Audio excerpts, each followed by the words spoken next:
99% দুবার পাল্টি করে দিয়েছিল কমিটি কাড়াকে আসরের ভিতরে। আচ্ছা আচ্ছা বাঁশের বেড়া ভাঙিয়ে কে নিয়ে বাইরে চলে গেল, আসরে বাইরে লাগে লাগে তারপর কমিটির কাড়াকে পরাজিত করেছে। কতবার পাল্টি করেছিল? তিনবার, বাহার একবার আর ভিতরে দুবার। ভিতরে দুবার আর আসরের বাইরে একবার।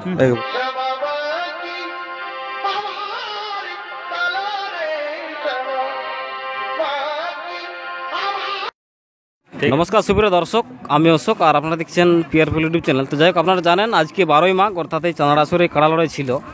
তো সেই কাড়া লড়াই কিন্তু স্বপনবাবুর কাড়া এখানে প্রতিদ্বন্দ্বী করেছে। তো কতক্ষণ লড়াই হয়েছে, লড়াই অলরেডি পার হয়ে গেল। সঙ্গে পেয়েছি সেই স্বপনবাবুর কাড়ার রসিককে, মানে ইনি এই কাড়াটা আর কি ছাড়িয়েছিলেন বা কাড়াটার দেখভাল ইনিই করেন। তো যাই হোক, কাড়ার লড়াই মোটামুটি কতক্ষণ হয়েছে, কাড়ায় চট কেমন কি পাইছে, বিস্তারিত আমি আলোচনা করছি এই কাঞ্চন বাবুর সঙ্গে। নমস্কার। নমস্কার। একটু আপনার নামটা ঠিকানাটা বলুন। আমার নাম কাঞ্চন কালিন্দী, গ্রাম আঁকড়ো, থানা বড়, জেলা পুরুলিয়া। যাই হোক, তো স্বপনবাবুর কাড়া তো আপনি দেখভাল করেন মানে সব সময়ের জন্য আর কি।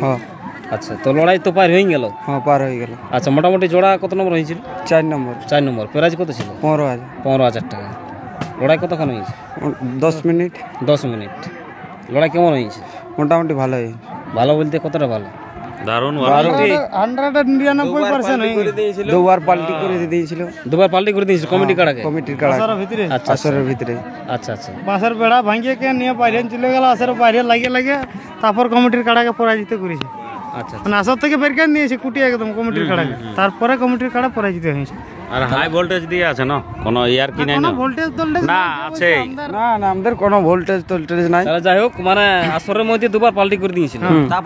তারপরে মোটামুটি মোট কতবার পাল্টি করেছিল?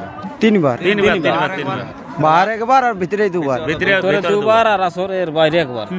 আচ্ছা, তাহলে 10 মিনিট লড়াই হয়ে রেজাল্ট কি? ওই মোবাইল নিয়ে তো ঢুকায়নি, মোটামুটি ওদিকে উঠলো 10 মিনিট। আচ্ছা, জয় হয়েছে। জয় হয়েছে। আচ্ছা আচ্ছা। তাহলে আগামী দিনে দর্শক লড়াই কোথায় দেখতে পাবো, মানে গ্রামে কি বাইরে? আবার বাইরে। বাইরে। আচ্ছা আচ্ছা। এখন তো সিজন শেষ হয়ে তো হতে এলো। পরের বছর আশা করি যে পরের বছরে লড়াই কাটা দেখতে পাবো। এই বছর তো পরীক্ষা ঢুকে গেল, সামনে বেশি দেরি নেই। তো পরীক্ষা চলাকালীন তো আর কাটা লড়াই চলবে না। জেলা কমিটির যেটা আইন আছে ওটা তো এখন মানতে হবে। অবশ্যই। তাহলে আশা করি এই বছর কাটাটা লড়াই নাই হবে, পরের বছর গ্রামে হতে পারে, তারপরে বাইরে উঠবে। তো যাই হোক, কাড়া নামার পর থেকে এই চাঁদড়া কমিটি বা সুগত আপনার সঙ্গে ব্যবহার কেমন করেছে? ভালো ব্যবহার। হ্যাঁ। আচ্ছা আচ্ছা। লড়াই মোটামুটি সঠিক সময় করেছেন? হ্যাঁ। আচ্ছা আচ্ছা। তো যাই হোক, কাড়া চট কেমন কি পাইছে? বেশি না, মন কাড়া লাগতে আড়িয়া কাড়া ওটা হবে। চট পাইছে নাই বলবো না, দেখো ওর তো হাতিয়ার ছিল আর ইয়ার হাতিয়ার ছিল। চট মোটামুটি দুটারে ভালোই পাইছে। তো যাই হোক, মানে চট ভালোই পাইছে, লড়াই ভালোই দেখাচ্ছে। হার জিত তো ওটা হবে কি যে কোনো একটা। তো ঠিক আছে, আপনারা তো সমস্ত বিবরণ জানলেন। আপাতত 4 নম্বরে জোড়া ছিল এখানে স্বপনবাবুর কাড়া, আর মোটামুটি 10 মিনিট লাগিয়ে কাড়া জয়ী হয়েছে। তো কাড়ার কেমন কি চট পাইছে এবং বর্তমানে লড়াইয়ের পরে কাড়ার কেমন অবস্থা আছে সেই ভিডিওটা আমি তুলে ধরছি। ভিডিওটা দেখতে থাকুন। নমস্কার।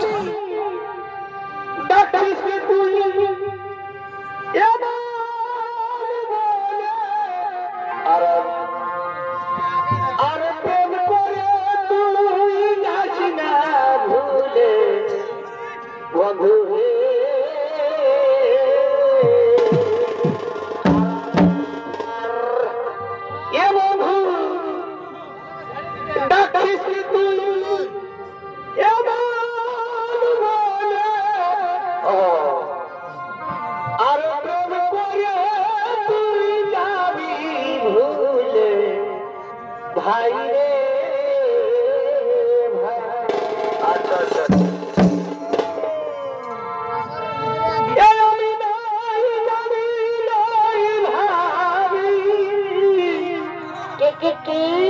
এমন হবে কে জানে।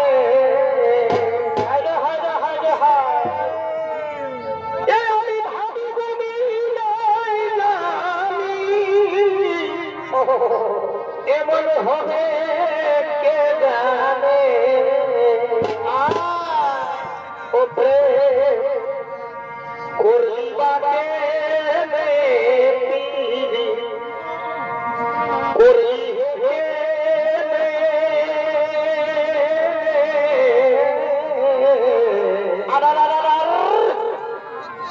আমি বিহার গুরু ছাড়ে দিলি হে বন্ধু তোর কথা শুনে বড় তো ফেরবে বলো বলো কি বলেছিলে দুঃখ দিলে